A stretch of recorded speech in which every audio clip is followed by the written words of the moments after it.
Welcome to the Filipinos in the Six NYC to Cali tour presented by Dear Flor. I'm joined today by owner, CEO, Lisa Angulo Reid. Thank you for being here with us today, and thank you for having us. It does make it really hard for independent brands, especially independent women-owned brands, and then you make it even more complicated, independent like Filipina-owned brands to thrive. That's what I'm saying. I feel like you have so many there's a lot of crazy layers to this onion. The nuanced layers that you kind of have to like weed through. There's a lot. And then I think the other thing too, the one thing that confounds me, and this comes from the other side of my experience, like working in CPG, and even like in networks like where we are today, where it's like this. So I don't know if you know about the space that we're in. That's right. Yeah, no, but I don't know if you know anything about this space or this club. I'm here to learn. Yeah. So Chief, this is probably the largest network of executive women in the world. And so the women here are like, God, you name the big tech companies, you name any big company, they've got members that are part of Chief, right? And so it's everything from like C-suite executives. And you're included in that. Like, I'm like one of the founding members of New York. Like when I joined, it was just in New York. Of Chief? Of Chief. So when I joined, there were only 200 women. That's a lot. That is a lot. Well, today there's 20,000 because it's across like New York, San Francisco, LA, right. Chicago, they've got a clubhouse. DC, they've got a clubhouse. Right. But then you've got a lot of women when they opened up remote joiners, right? It then expanded from 200 to 2,000. Like this is now like $1 billion valued company. It's kind of crazy, like this space. And so amazing. And you've been with this company since I've been a member since 2019. Oh, okay. Yeah, so 5 years. But like one of the things that they train you for is how do you pull up women as you rise? And that's one thing that I do not see in the cannabis industry at all. So coming back to if 2 out of the 3 leading brands or companies in the space are, let's say, women founded, right? If you are silent when a lot of independent brands, especially independent women-owned brands, are getting screwed over by dispensaries, because we have, this comes back to the whole like issue of non-payment in markets like California. Okay. The fact that they're silent honestly makes them complicit. And so for me, that's just kind of like, actually, no, I have said this. I think there's a special place in hell for women who don't help women.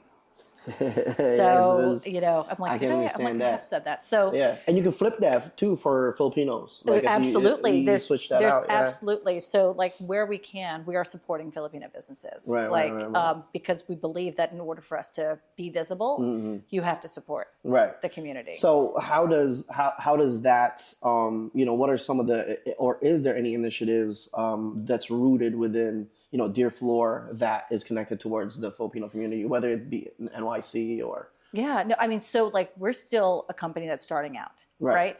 So I think in order to kind of understand our commitment to Filipinos, it has a lot to do with where we show up from an events standpoint. So like where you're going to find us, like when we launched, right? Actually, even before we formally launched, there is a community garden called Capitol Gardens out in San Francisco. When you guys are out there, you should check it out. Perfect. It is a space that was a parking lot that they turned into a space for events. And the folks that run it are just incredible people. And so before we even had a product, we had the basis of our product, but before we went on to full-on production, we had our flavors. We wanted to kind of test out and see if our flavors resonated with other people, because we're like, okay, buko tastes awesome, mango tastes awesome, ube tastes awesome, but it's one thing for us to think it tastes good. Right. We wanted to go to ground zero where there's an entrenched Filipino community and make sure we passed like the sniff test with them. So they were doing their first 420 event, and I said, hey, can we just go there? We want to sample and just get consumer feedback on our product and see if what we have is like a proper proof of concept. And so they let us, which was awesome. So we showed up with gummies with just CBD in it, did our surveys, and it was amazing. And what we loved about that opportunity was it was our chance to support, CAPLA and Cultivate Labs. And they're like a not-for-profit. So again, Filipino run, Filipino operated, Filipino community garden. We've done several events with them, like for Christmas holidays, and we went back there for 420 again. This year, like those are the types of organizations that we love supporting. Lining yourself up with other trailblazers within like For the sure. Filipino community. I think For sure. Like we did another event also in the Bay with Yana Gilbuena, who is a Filipina chef, right? Originally, I want to say from Iloilo. I could be wrong. Yana, sorry if it's Iloilo. Shouts to Iloilo. Yeah, we were there. I was there this March. Yeah. Actually, yeah. I've never been there. Like it's on my bucket list of places Beautiful to place. go. Very beautiful place. Yeah, but she does this dinner series called Crazy Lit Asians, and so it's all about the intersection of culinary, Crazy Lit Asians, and it's all about the intersection between like culinary and Asian culture, right? And so she did this event back in February, and it was the last day of the Lunar New Year, and it was all about exploring the Hokkien traditions between some elements of like Filipino cuisine, Cantonese cuisine, and Cantonese or Taiwanese? Oh gosh, I'm going to get this wrong, and I'm going to feel like a jerk. But it's, I want to say it's Cantonese cuisine, and then Malaysian cuisine. Okay. So 3 chefs. Wow! And it was kind of like an amazing dinner party where you could infuse your food with cannabis if you wanted to, but recognizing that you're either, some people are there for just the food, right? Others are there for both the cannabis infused, but like, so it was Asians getting lit. And so like, that was fantastic. It was such a great experience. But I think the 2 things that connect that are, they further the culture as part of the conversation. If it's not doing that, we're probably not going to show up. Awesome. All right. I want to get more onto some of these questions that are very accurate because I feel like, first of all, it says MedMen here. Yeah. Which is an amazing name. Yep. Because also we come from advertising. Yeah. So I feel like that's I was like, did it say Madman? Yep. Yep. But yeah, because George Lois is one of my heroes. As you can imagine. And so what is, run through us the process of like, what is MedMen and like, how did you guys get into it? Like, sure. What is... So like MedMen, when they launched, they were probably one of the first, they were the first big like cannabis brand in the US, right? When they launched, like, cause they had everything from retail dispensaries and it was all about, like, all the press was about, this is the Apple Store of cannabis, right? Okay. And so they were very much about, like, a very simple, like, design approach where you go in, it's cleanly lit. They have these, like, wooden tables where you can clearly see all of the different products. And by far and away, they were the first big brand in the cannabis space, for sure, right? And so the reason why, we launched in a MedMen store, we had a relationship with the guy who ran their San Francisco store. So the CEO, like if you know anything about cannabis in the US, right? A lot of these stores have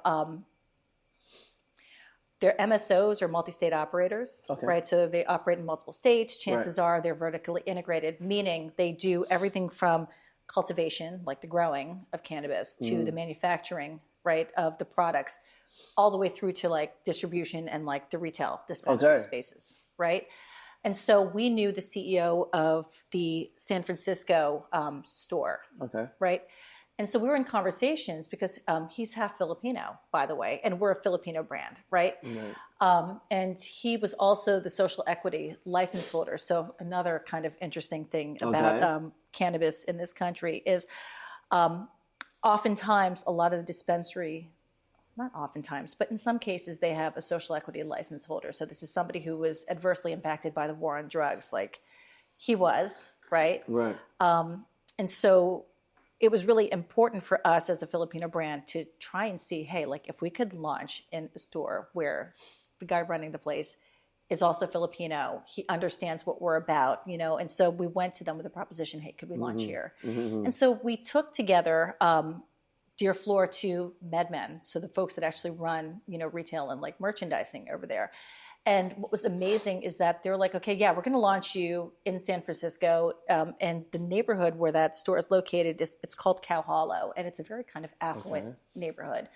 But then they said, hey, but we also want to launch you in 2 other stores, one in Beverly Hills and another one in Abbot Kinney. Okay. And so like, how long ago was it? This was we launched in October of 2023, so during our Filipino American History Month. Okay. So it was really fortuitous, like to be a Filipino brand launching in the first, Filipino operated store in California, right?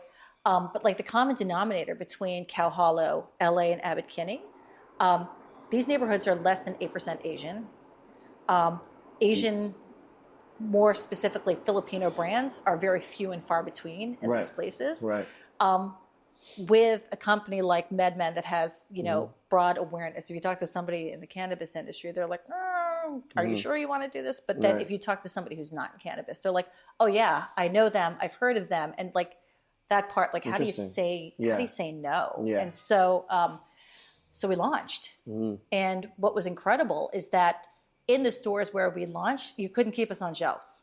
Oh, okay. Right? Okay. And again, think about it. Like these are neighborhoods that are not Filipino, and we've got Filipino flavors.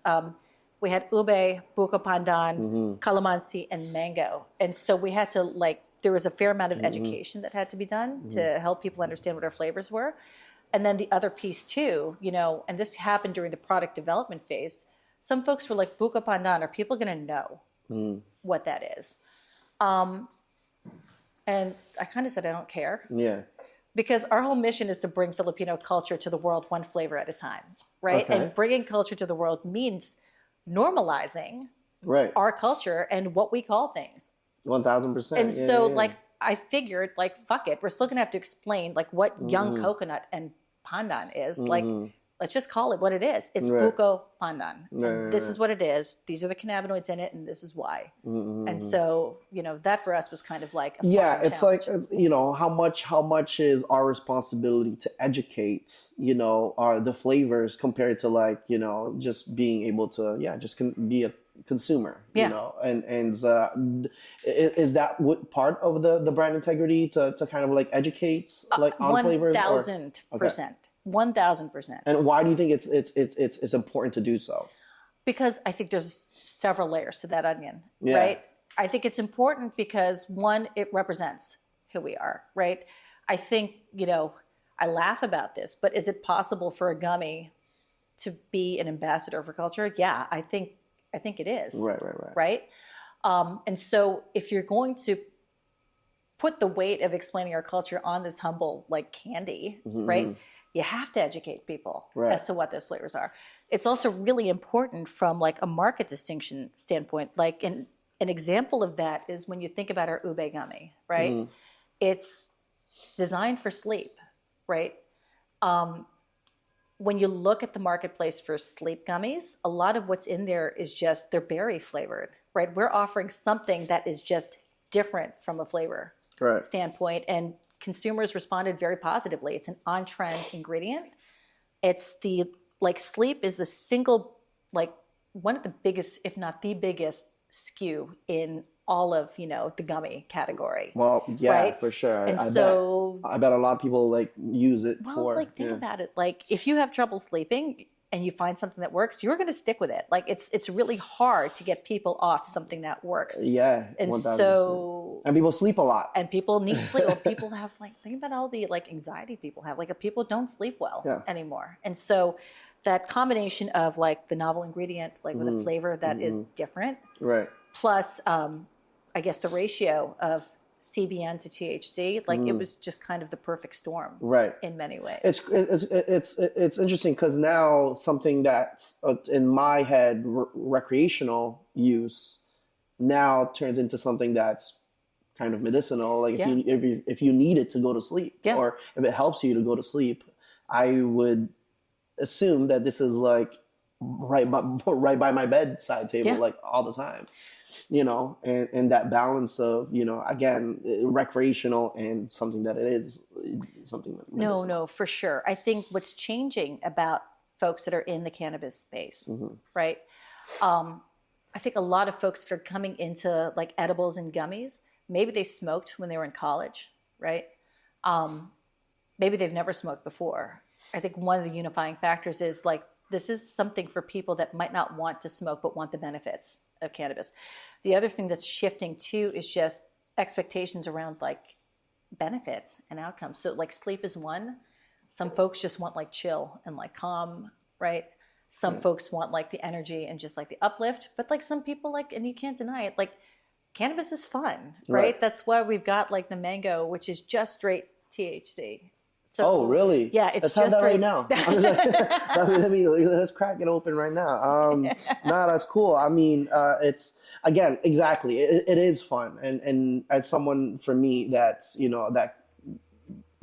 that dabbles into cannabis, mainly in the smoking form. This is something that I feel like is a lot more convenient too as well. It's it's something that you don't smell. It doesn't have the lingering smell after, or something that hurts your physical organs. Yeah, I feel like it does have a lot more benefits. In my opinion, when it comes to for sure. And like the other piece too is you have a lot of like when we think about new people who are like entering into the cannabis space, or people that want to try cannabis, a lot of the folks that are coming in are also like the ages vary. So like example of this is my mother, who's like 76, right? Okay. When my father was alive and when I was in high school, between my mother and dad, they're like, marijuana is so bad, and we're just like, don't do it. And it's like hilarious because my mother was doing melatonin for sleep. Okay. And she was like, I'm getting a bit of like melatonin hangover. I'm drowsy in the morning. I'm like, do you want to just try our gummies already? Yeah. Because we have something for that. Ooh. And so Lola's about to get lit. Lola takes gummies like for sleep, when she wants to make sure she gets a good night's rest, and she's like talking to her friends about it. You'd be surprised how many like titas and lolas are like talking about like, I tried this gummy, I want CBD because I have like back pain. Like, so it's fascinating this, just from like cannabis users aren't just like young people, right? They're also dipping into like our moms or dads or grandparents. I love it now that we're talking about, educating, and now there's a little bit of unlearning to do within the older generation. There is such, but this comes down to like people want shit that works. And if it works for you, and it's like, obviously like they get into questions, I get questions like whenever I go home to visit my mother, like, will this interfere with my heart meds? And I'm like, I am not a doctor. Don't ask me these questions. Ask your own doctor, see what they say. But like for the most part, like what I'm hearing is that it doesn't conflict, and where it doesn't conflict, they're like, I want to try.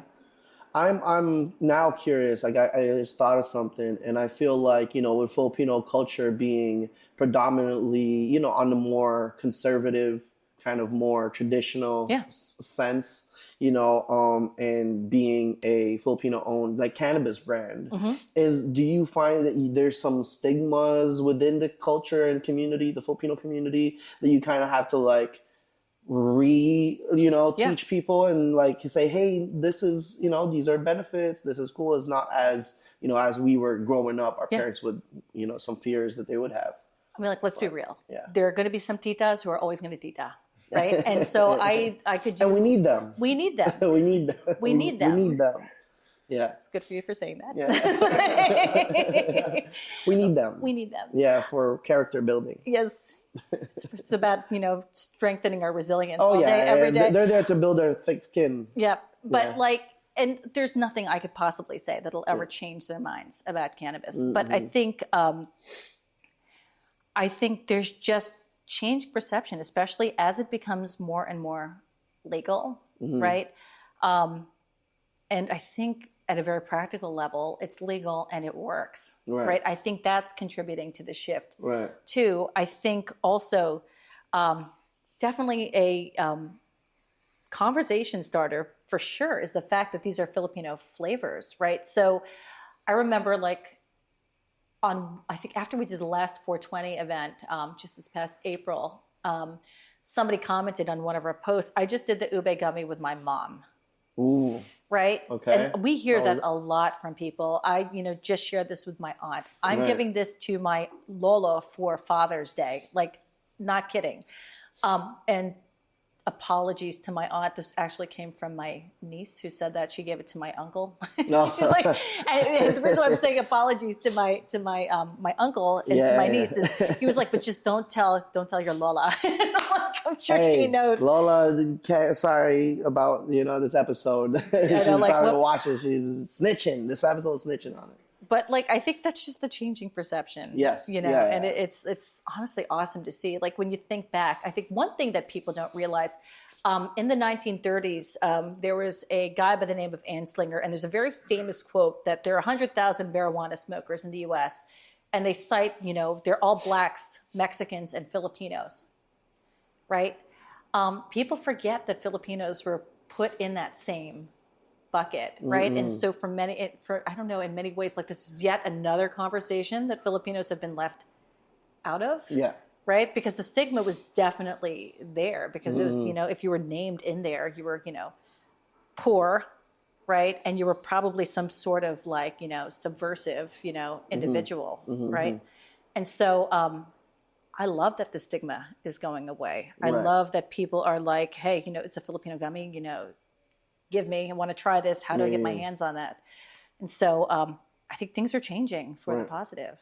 I also kind of like, as a product maker myself, I kind of wanted to like, I think the viewers would love to know too, like the packaging and the design of this is very, could you tell me a little bit more about like the inspiration behind the packaging? Because we were talking about it behind the scenes. Yeah. So, I mean, like our packaging is actually changing. So in about 3 weeks, you're going to see a very, different looking Dear Flor, right?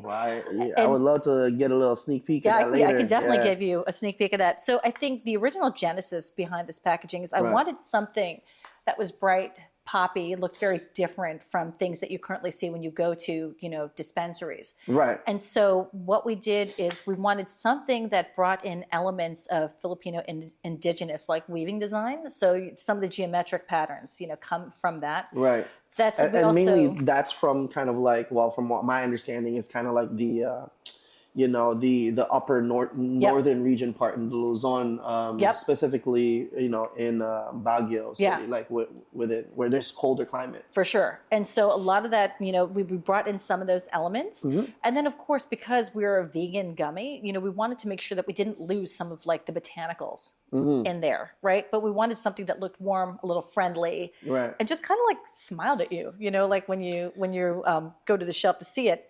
1,000%. I feel like that's the Filipino spirit. Very much. What I mean? It's very welcoming. It's very like open, and it is that's what the packaging is giving. Yep. And so what is this transition now from this packaging to the newer one? How is that different? Like, why change it? Why change it? Change it for a couple of reasons. I think first of which is we're going to be starting online sales. So for most, wherever you are, you should be able to buy it from home and have it shipped to your house. Oh, perfect! Which is amazing. Within the U.S. Within the U.S. Okay, then we gotta send you our address to seed us some in Toronto, and once you do launch in Canada, no, for sure, we are there. And so, like, one of the things that we wanted to do is just, when you're selling online, you have to think a little bit about your pack design and how you shift it. So, what we did is.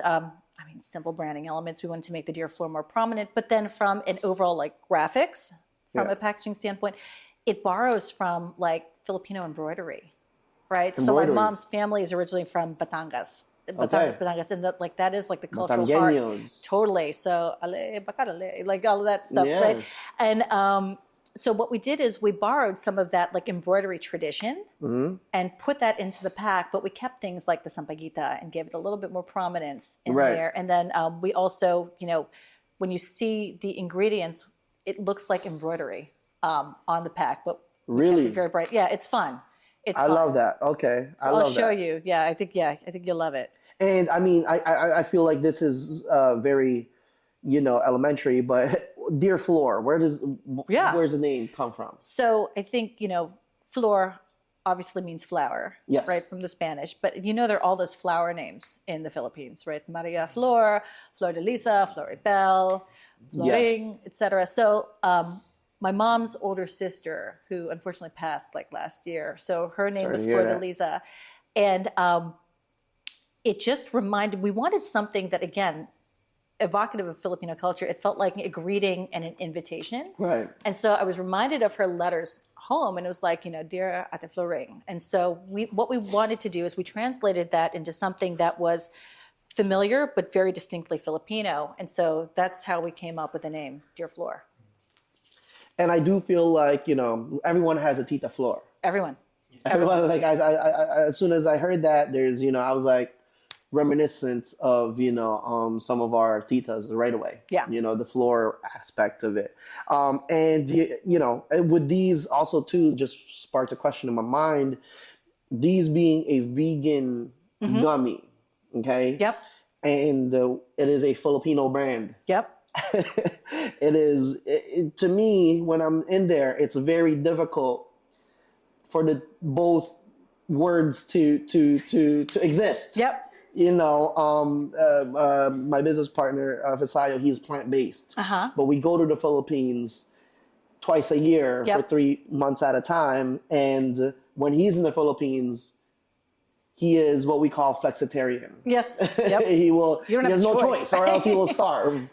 Is that difficult to kind of like embrace those? I feel like it works in this space. Yeah.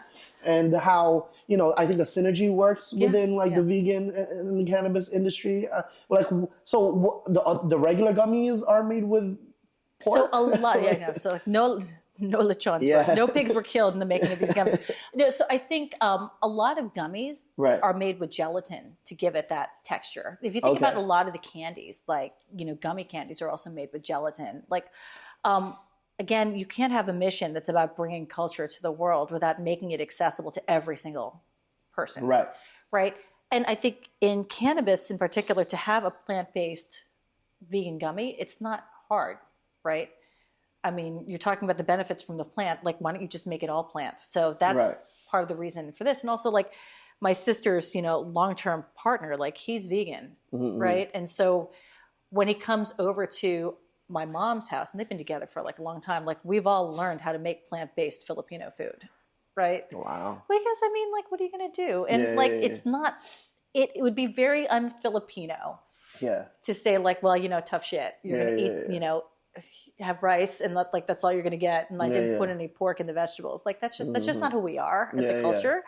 And so again, like, just cut to the chase. It's not hard to make a vegan gummy, right? So I do feel like, again, like, within the Filipino spirit, adapting is one of our greatest tools and skill sets, if you will. And I think that's like, this is a reflection of that. Yeah. We are adapting and again, making it kind of, we're problem solving. You guys have something. And I'm curious to know, like, Dear Flor in the future, kind of, and getting ahead of ourselves here a little bit, right now it's gummies. Mm-hmm.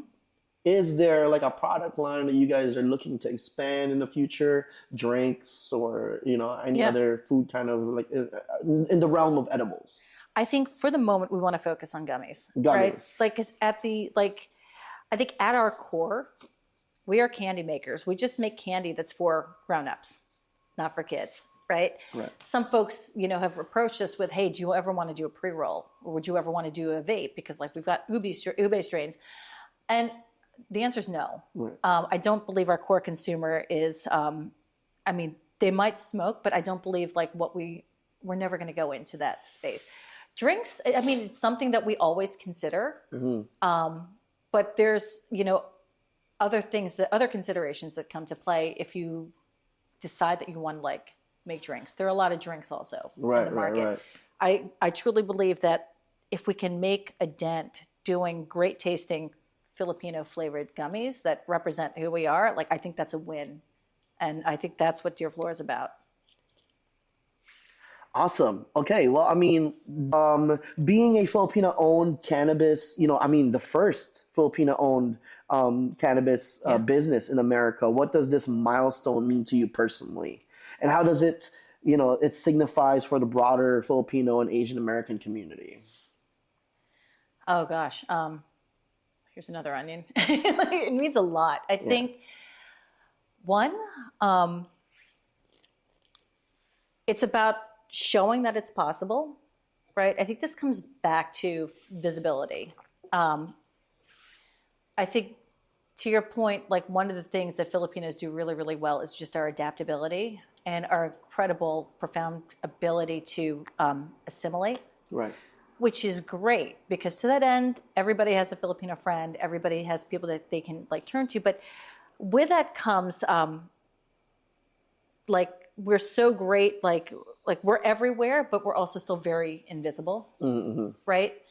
And so for us to be the first, it shows that it is possible. It is and possible. again, because our mission is about driving visibility for Filipinos and our culture, I love that we have to be accountable for everything that we do. And that impacts like the products that we come up with, the flavors that we choose. Like, I don't know if people realize this, but to get these flavors to market, we spent like 8 months in research and development trying to get the flavors right, because these flavors, a lot of these did not exist in the world. Right. You know, all the flavor companies have like massive flavor libraries. I forget how many versions of mango exist. Right. There's no buko pandan. You had a lot of calamansi flavors, but they tasted like limes. And we're like, this is not right. Well, and then ube, like they're different ubes, but like we wanted a very specific ube. So we actually were, I mean, it means like we have to be super thoughtful and intentional about how we approach just the development of these products, and that's just one piece. Right. Now the people developing these flavor palettes, like, are they predominantly white? Would you say, like, or the majority of them are white, and they just kind of decide, hey, this is what we got as a selection for flavors? Yeah, I mean, like anything, you've got people that are looking at this with just a commercial lens. I'm like, oh, we'll make an ube. I'm like, okay, but that's not the ube that we want. And so, like, for us, really thinking about how we wanted these flavors to be crafted, and then from, you know, the experience that we wanted to bring, we then have to think about, like, okay, we got the flavors right, but what are the experiences that we want people to have when they have this? And so the next piece is, like, what cannabinoids do we want to put to pair it with, right? So that's just product. From a, you know, how do we explain who we are? A lot of this is you come for the cannabis and the gummy, right? But we want to make sure that you're leaving with the culture. So the last aspect is from a marketing standpoint, this comes back to what we were saying from an event standpoint and like where we choose to show up. Again, we look at the lens of like, how does this further Filipino culture? If it does not, we're not doing it, right? And so that's why, you know, we talked about Kappa Gardens. This is also why we wanted to partner very closely with Filipinos in the Six, because this is all about culture and visibility, 100%, right? Yeah. And then I think, you know, we've spoken before about the recent sponsorship that we have with the Bay Area Breakers, right? Okay. For them, they like, I love this so much because they are the first major league sports team that is, I want to say 100% Asian owned, if not like pretty damn close to being 100% Asian owned. Shout outs to pickleball. Yeah, shout out to pickleball. But like, and for us, like, nobody's asking a cannabis company to be on a major league sports jersey. Right. But we are. Yeah. Right. And is there any like government like restrictions on how much you can promote cannabis? Because I know in Canada we can't even put a sign up. So like all the dispensaries is kind of like, you know, have this design where it's just blank pretty much. You can't over, you know. Yeah. So I think when it comes to like advertising restrictions in the licensed cannabis market, you are not allowed to promote cannabis products. Okay. Anywhere. Okay. Right? You can't do it online. That said, if you are a cannabis company that has hemp D9 in it, right? Okay. THC. So there is, which makes cannabis illegal and makes hemp-derived THC legal at a federal level. I love it. And so that's what's going to enable us to sell nationally. That's what a lot of the big brands are doing in this space. By making sure that the THC and other cannabinoids that you're putting into your product are derived from hemp. For hemp. Yep, but it's the exact same THC that you find in like your traditional like marijuana, like THC or cannabis THC. And welcome to the Filipinos in a Six New York to Cali tour, presented by Dear Flor. Proudly Filipino and women-owned, Dear Flor is on a mission to bring you vibrant flavors and a vibrant culture. We've crafted the first ever line of 100% vegan gummies featuring unique Filipino tastes like ube, calamansi, buko pandan, and mango. Taste the culture with Dear Flor and join us in celebrating Filipino flavors on Filipinos in the Six New York City to Cali tour. Check them out at dearflor.com and follow at Love Dear Flor on Instagram. Okay, this is cool. I mean, also we were talking about the layers of, being Filipino owned, and it being like, a woman within a, predominantly male dominated industry, and now you're also a mother. Like, well, I mean, you've been a mother for 14 years Yeah, now, yep. your oldest, and obviously Filipino genes doesn't. It's not obvious, obviously. But like, I wonder how is that balance though? Like being entrepreneur, being a mom. Like, I mean, at 14 they could take care of themselves, but I can imagine starting it off was quite a challenge. Yeah. I guess there's a couple things there. I think just personally, I've always been somebody that operates with a belief of if it's something that you want to do, there's always time to do it. Like time is a Amen. construct, right? Amen. Like so just and so people are like, how do you find time to do this? Well, you stop doing the things you don't want to do. Mm-hmm. Full stop, and focus on the things that you want to do. So the three things that are important to me are like obviously like having a great family and making sure that I raise my kids upright. Like that's super important. Like that's a massive priority for me, right? Making sure that I, have work that I do that is fulfilling is super important for me. And then I think third level, and again, my husband is my business partner in this. Like we are Dear Flor, right? Having a relationship that goes above and beyond the work. Like if you don't have those three things, or if I don't have those three things, I'm not going to be a very happy person. And so if those three things are functioning well, like that's where my balance comes from. If it's not working well, then that's where like reset seriously needed.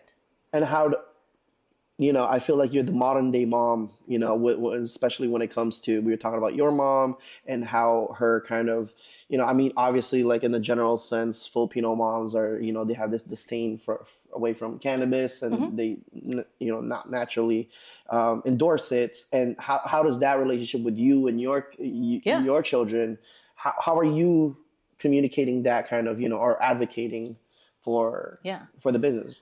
I mean, we have never hid what we've done from our kids. Right.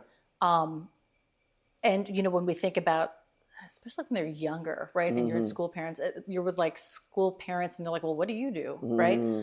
We've never shied away from explaining what we do. And I mean, we learned that lesson really early on. And this is like early days when my husband, was the only one working in cannabis, and some kid asked my son, what does your dad do for a living? And he's like, oh, he works, in cannabis. He has a packaging company. Right. And the kid said to my son, oh, is your dad a dealer? And so we were like, okay, we need to just explain to them very simply, what do mommy and daddy do? So that when they get this type of question, like they're not caught off sides, right? Because that's not fair to them. I don't want my kids judged on the basis of what we do, right?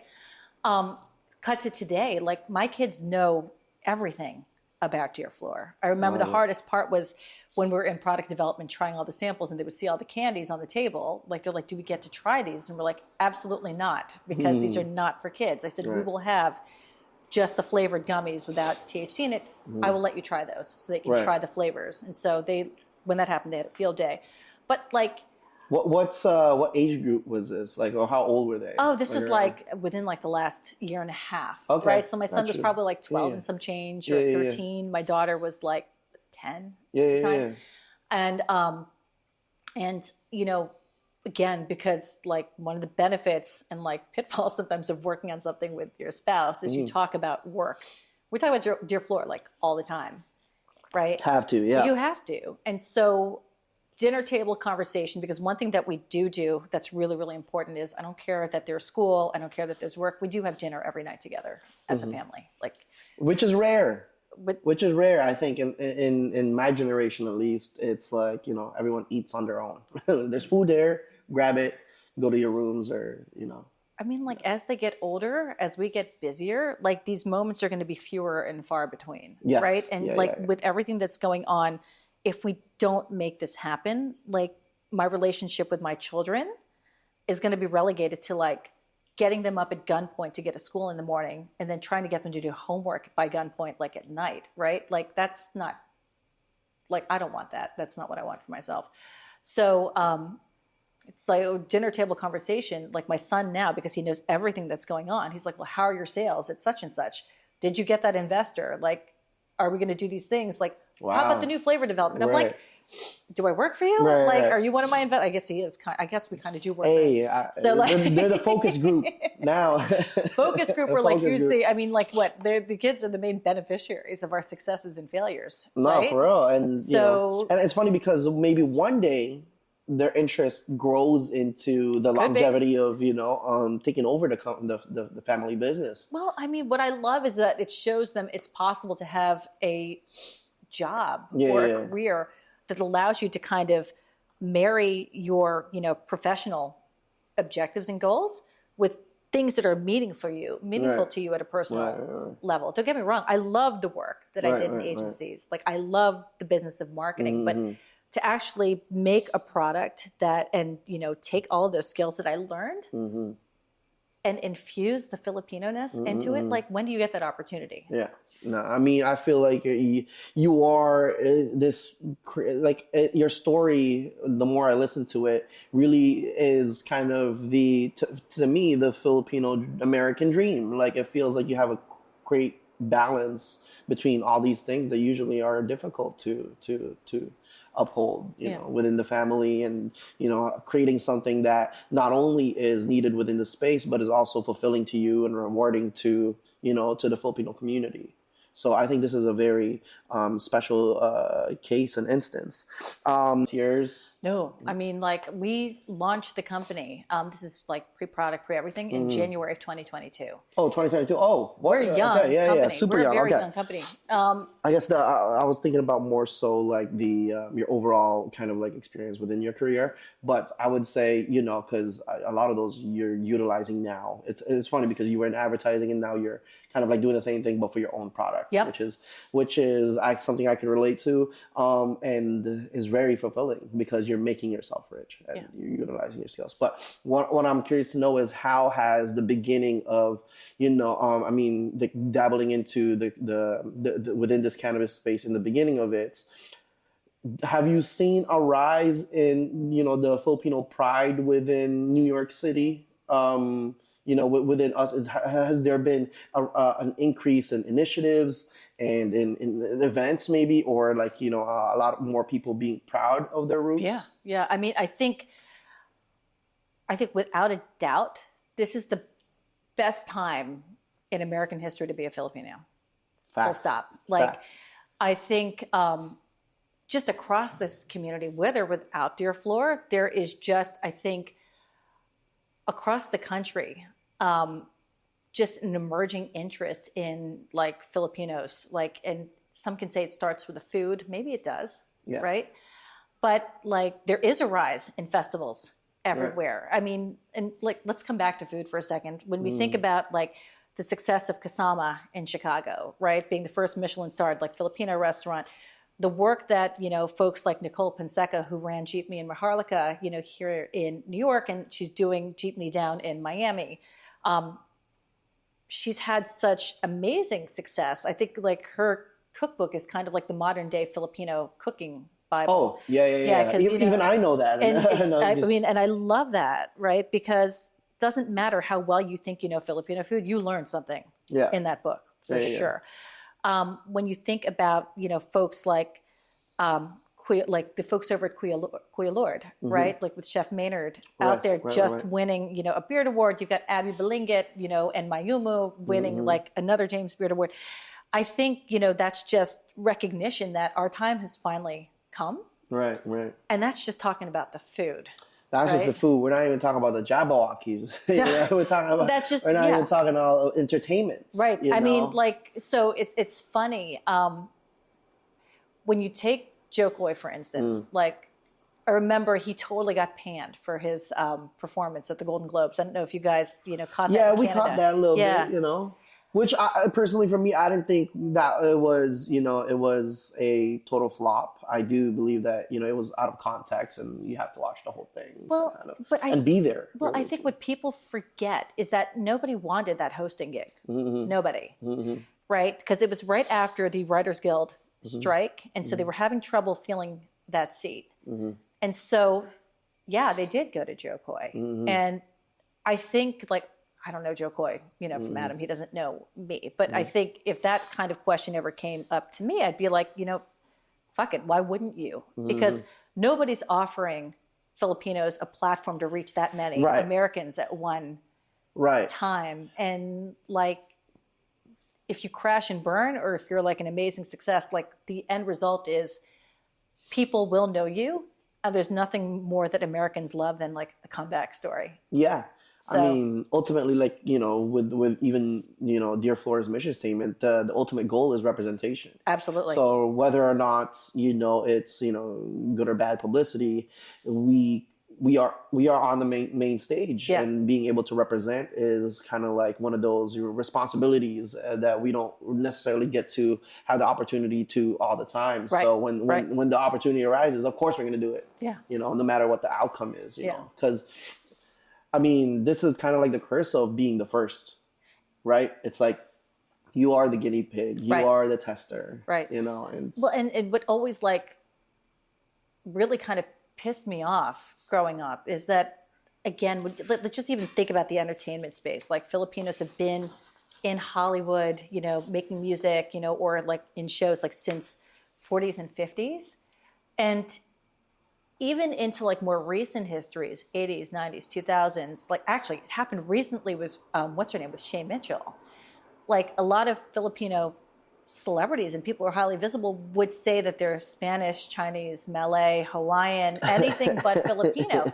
And what always pissed me off is like, what's wrong with being Filipino, right? As somebody who is Filipino, I'm the mother of two kids who are like 3/4 Filipino, right? What is wrong with being Filipino? Why is that shameful? Yeah, I do believe that, you know, well, I immigrated to Toronto when I was 10. This was like 2003. So I'm thinking like, you know, there was this kind of, again, you know, kind of a stigma of being a fob, you know, and coming from, I would just say this on the surface level, you know, back in those times, in those days, assimilation was a thing. Yeah. Where, you know, forget where you're coming from, you're one of us, you're Canadian, you know, and I would imagine the same thing. And a lot of people are still within that. You know, they're still kind of have that mentality of like, you know, subconsciously maybe that they're not even trying to do it. Like, it's like, you know, I am an American, you know, so even when I look at someone like her, of course, it doesn't surprise me that someone like her, you know, or some of these people are still within the old way or ways of thinking, you know, and being submissive of their Filipino culture could just be innately in them. No, for sure. And I think, like, don't get me wrong, I totally appreciate the journey that like my parents and like some folks as like Lolos and Lolas had when they came here, right? And had the challenge of just integrating into a new society, right? And many times though into communities where they didn't know Filipinos, right? And so like, how do you become like one with your like new place? Like that, I totally get. Yeah. I think the privilege that we have as Filipinos who get to grow up at this point in time is that we don't have that. I mean, we do have, it's an evolution of that challenge, but it's really one, like where the fight begins is like making sure people understand, you know, like how, like who are we representing? Like how do we want to show up? Do we want to show up now as Filipinos because that's how we were raised? And we can take pride and we can like let people understand that. And so, yeah, I don't know. It's interesting. I also would say that, you know, I think we're in the era of, you know, being, you know, I think self-love is on the rise. Yeah. You know, if it was a stock price, I would buy a whole lot of it, because I do feel like people are starting to be more, you know, again, this conversation of our generational trauma and like being, you know, open to conversations and having this, it's sparking a new, you know, wave of, I guess, this pride for where you come from. If you love yourself, you kind of love every aspect of it. Right. And if you start to look deeper into your background, then that Filipino-ness comes out and be like, this is, the more I love myself, the more I love being Filipino, I feel. Yeah. So, you know, the more people have access to things like therapy, you know, and things like, you know, mental, the value and the importance of mental health. I feel like that as that progresses, which I don't think our parents ever had access to No. because of Oh, the hardships. stigma, but even Exactly. just the stigma around it for sure. Yeah, you know, I think the more that's, talked about and the rise in that, I think then it's becoming normalized to be like, yeah, like you're Filipino and American, Yeah. I feel like you have to embrace both. You have to. But this is also where like the whole concept of kapwa is important. Yeah. Right. And this is again why we think very much about how are we participating and contributing to community. Mm-hmm. Because like self-love, absolutely. But as Filipinos, you also need to feel that you have a supportive community that allows you to love yourself and also shares that love of those same attributes that are within the community. I think that's also like the second layer, right? It obviously starts with you, but like if we can help build a community that is all about loving our Filipino-ness, I think that helps alleviate some of the burden and you don't feel so alone in trying to like take on the challenge of like loving who you are as a Filipino. 1000%. Right? And I kind of want to like also just wrap it up with, kind of get a little bit of taste of what's in store for Dear Flor. What are some of the exciting plans that you might have for in the future within in the next couple of months or within in a year span? What can we look forward to? So in like literally next month is when we're going to start online sales for Dear Flor. So no matter where you are in the country, you should be able to order Dear Flor and have it delivered to your home, which is kind of amazing. That is the next step in the journey of bringing Filipino culture. Right. Just like, I love it because it allows us to truly like live our mission above and beyond what we've been doing in California. Beautiful. Right? And so I think that is probably the single biggest thing that we're going to be focusing on. I think the other piece too, like continued support of communities like Filipinos in the Six, right? Like our recent thing with the Bay Area Breakers. Like, again, we love that these are about supporting communities. We've got a couple things planned for the fall. There is a lovely collective in LA called Mogumagu. And so they're Asian women, and they're all about the intersection of cannabis and culture. Okay. And so we did one event with them back in June, and it was all about, celebrating like Filipino women. So for Filipino History Month, we're going to be doing like a music-driven event with a Filipino DJ that's LA-based, and it's always a good time with them. Put us down on guest list. Oh, listen, you guys want to come to LA? We can make this happen. Yeah. I mean, again, it's been such an honor and privilege to sit down and speak with you and get to know your story. And now, I feel like I can come out of here super inspired, and I feel like I'm equipped with a lot more insights and knowledge within the cannabis space and within the space of, Filipino entrepreneurship. So thank you once again for having us, Filipino in the Six, and sponsoring the tour.